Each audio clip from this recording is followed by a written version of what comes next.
Shuni bir tasavvur qiling. Dunyoda intayin sirliq bir banki bor. Bu banka har kuni siz bomdodga uyg'onishingiz bilan tangla sizning hisobotingizga, bank kartingizga dal $86,200 pul avatib beradi. Har kuni hech qanday so'roqsiz, talabsiz. Ammo bu bankining birlik qattiq sharti bor. Siz bu pulni cho'qim shu kuni xashlab tugatishingiz kerak. Oshgan pulni hargizmi atiga saqlab ololmaysiz.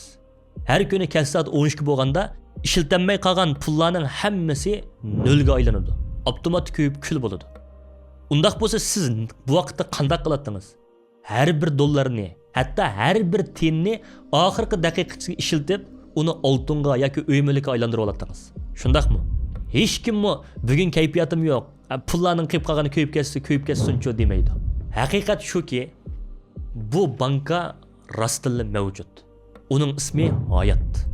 Allah har kuni atdiganda sizga dal 86,400 sekund umr sovg'a qiladi. Kech bo'lganda siz Alloh yo'lida, ilm yo'lida ishlatmagan, telefon qarab g'aflatda behuda o'tkazgan sekundlarning hammasi qaytib kelmaydi, ko'yib kul bo'ladi. Shuni bir o'ylab beqing. Biz $100 pulimiz yo'qolib ketsa ochchiqlaymiz, yalaga urib ketamiz yo'q. Ammo oxiratlik qimmati $1,000,000'lik soatlarimiz TikTokda, Instagramda, YouTube'larda, o'yinlarda ko'yib ketib-olsa, parvo qilib qo'ymaymiz. Alloh taolo Qur'onda nima uchun val asr zaman bilan qasam deydi? Chunki zaman insonning birdan-bir dasmoyisi.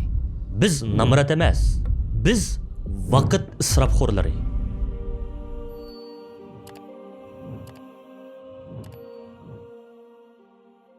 Biz yoshlar doim deydigan bir yolg'on so'z bor.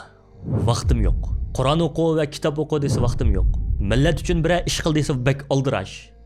Ilm o'rgan, til o'rgangan, o'zini taraqqiy qildi, bir iqtidorni oshu desa xizmatdan vaqtim chiqmaydi. Rasul shundaqmi? Biz tarixga bir qarab boqaylik. Imom Navaviy rahimahulloh aran 45 yil yashadi. Ammo u bizdagi qoldirib ketgan kitoblarni biz hozir ko'chirib yozishga ulgurmaymiz. Payg'ambarimizning hayotiga qarang. U zot bir davlatning rahbari, bir armiyaning qo'mondoni, bir oilaning dadisi va Allohning payg'ambari edi. Dunyodagi eng boy odam, masalan, Elon Musk yoki tarixdagi eng buyuk olimlar, masalan, Suyuti, Ibn Taymiya, Ibnul Jawzi, Imom G'azali. Ularning vaqti bilan bizning vaqtimiz o'pma o'xshash. 24 soatlar. Prezidentga 24 soat, sizga 24 soat.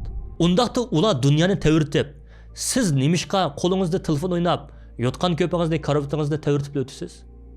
Masala vaqtning ozligida emas, masala barakatning yo'qligida. Barakat degan nima? Barakat oz vaqtda ko'p ish qilish. Allohning yordami bilan vaqtning kengayishi.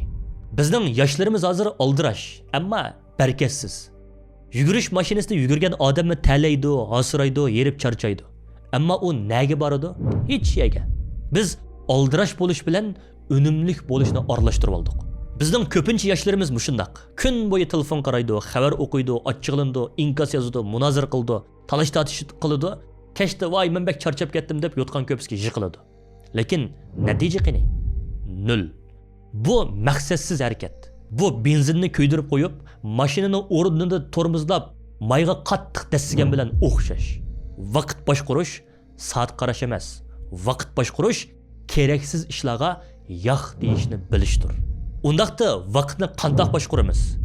Hayotingizdagi hamma ishni buni 4 ramkaga sepib ko'ring. Birinchi, jiddiy va muhim. Ati imtihonim bor, uyga o'g'ri kirib qopti, bolam og'rib qoldi. Bularni darhol qilish kerak. Bizning nurg'un yoshlarimiz hamisha mushu yerda qopsilib qolgan holat yashaydi. O't o'chirish bilan oldirash hayoti nihoyatda qalaymaqan. Ikkinchi, jiddiy emas, ammo muhim.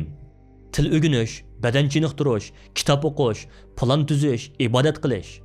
Bu ishlarni bugun qilmasangiz o'lmaysiz. Osmonga o'rilib tushmasligi mumkin. Lekin qilsangiz 5 yildan keyin taqdiringiz o'zgaradi. Haqiqiy rahbarlar, muvaffaqiyat qozong'uvchilar vaqtining 80%ni dal mushu ikkinchi ramkada o'tkazadi. Uchinchi, jiddiy, ammo muhim emas. Telefon yoki uchur kelishi mumkin. Birsining "Hey, choy ichaylik" deb taklif qilishi. Bular sizni oldirash qiladi. Sizga men muhim odam degandek bir tuyg'u beradi, ammo qimmati yo'q. Bularga ancha-muncha yo'q deb qo'yishni o'rganing. To'rtinchi, jiddiy emas, muhim emas. Xuddi axlatxona, TikTok ko'rish, g'ayvat qilish, soatlab o'yin o'ynash. Bu sizning hayotingizni kuydirayotgan shaytonning o'tlari. Qarindishim, Agar siz vaqtingizni mushu 4-ramkada o'tkazib, ondan Alloh bizga nima ishqin nusrat bermaydi deb so'rasangiz, bu o'zini va Allohni oldig'anlik bo'ladi. Vaqtni to'g'ri to'ldirish uchun hayotlik qachisini tushuning. Bu qacha sizning 24 soatingiz. Agar siz qachiga avval qumni, ya'ni telefon, o'yin, uşaq paranglarni to'ldirib olsangiz, nima bo'ladi? Qach to'shidi. Ondan cho'ng tashlar. Masalan, namoz, Qur'on, ilm, g'oya, pul tepish. Mana mushular uchun o'rin qolamdi? Qolmaydi. Namozni qazo qilasiz, o'qishni tashlaysiz. Endi sunnat bo'yicha qilib ko'raylik. Birinchidan, qachiga avval cho'ng tashlarni seling. Sərdə turib namoz o'qing, Qur'on o'qing, kitob o'qing, eng muhim xizmatlarni qiling. Ondan ikkinchi bo'lib shexil tashlarni seling. Xizmat, halol rizq deganga o'xshash. Eng oxirida uchinchi qumni qo'ying. Aram ilish, telefon o'ynash, o'yin degandek. Qarasangiz hammasi sig'di. Alloh vaqtingizga barakat berdi. Bu nimani bildirdi? Dunyo uchun xuddi mangu yashaydigandek, oxirat uchun xuddi atili o'lib qolgandek tirishing. Ibodat, davlat qurish, iqtidor yetildirish sizning cho'ng tashlaringiz. Uni kunning eng beshiga, eng zehningiz ochiq vaqtga qo'ying. Telefon, ko'ngil ichish, ya'ni mushunga o'xshash qumlarni u orliqlarga hamini singib ketadi. Shu uni oxirga qo'ying. Xulosa shuki, qarindishim, vaqt soatingizdagi chik o'tib ketayotgan oddiy ovoz emas. Vaqt sizning hayotingiz. Bir kun o'tdi deganlik sizning hayotingizdan, teningizdan bir bo'ligingiz kesilib qabrga tushdi deganlik. Hasan Basri rahimulloh aytgan: "Ey odam bolasi, sen faqat kunlardan iboratsan. Bir kun kessa, sening bir qisming ketdi deganlikdir." Biz izbasarlarning bir soati g'aflatdagi odamning bir yilga teng keladigan barakatli vaqt bo'lishi kerak. Siz telefon qarab o'tirganda dushman mashq qilyotidi. Dushman kitob o'qiyotidi. Undaqda siz qachon uyg'onasiz? Qiyomat kuni Alloh bandadan 4 narsani so'rabagacha bandaning qadami joyidan qimirlamaydi. Shuning biri yoshligingni nimaga sarf qilding?